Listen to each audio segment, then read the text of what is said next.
Everyone, this is Libby, and I'm going to be looking at institutions, specifically the government today. The government played a major role in generating progress in public health. Sometimes the government did not intervene when it should have done. Taxpayers often did not want to pay more to improve other people's health, and the government did not always know what to do.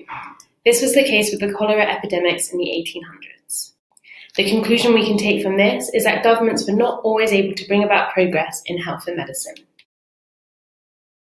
Government strength. So the stronger the government, the better able it was to intervene in health affairs.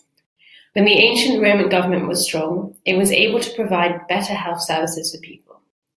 Strong local government also brought health progress. After the Black Death in 1348, local government officials wore special suits, improved quarantine, and got better at disposing of bodies. The conclusion we can take from this is that the stronger a government, the better it was at improving public health. Over the course of the period, government became more and more involved in attempts to improve health. Before the late 19th century, the government was considered laissez-faire, which means it did not do much directly to improve people's lives. The development of the welfare state in the 20th century was influenced by the reports of Charles Booth and Seabohm Rowntree.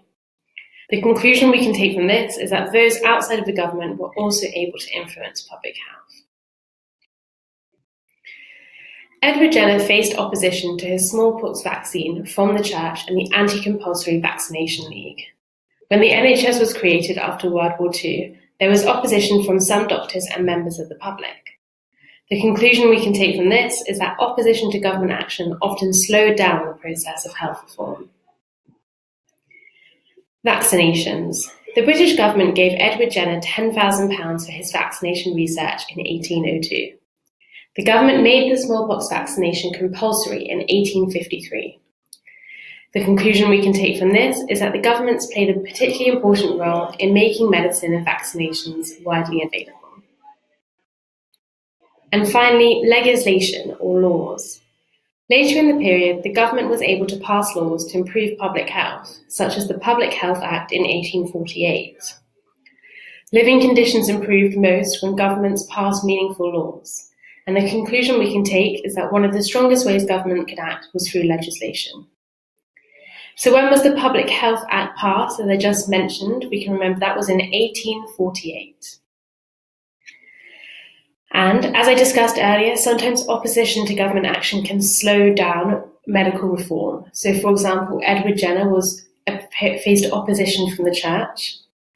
The creation of the NHS was opposed by some doctors and members of the public, and the government did not know what to do with the cholera epidemic.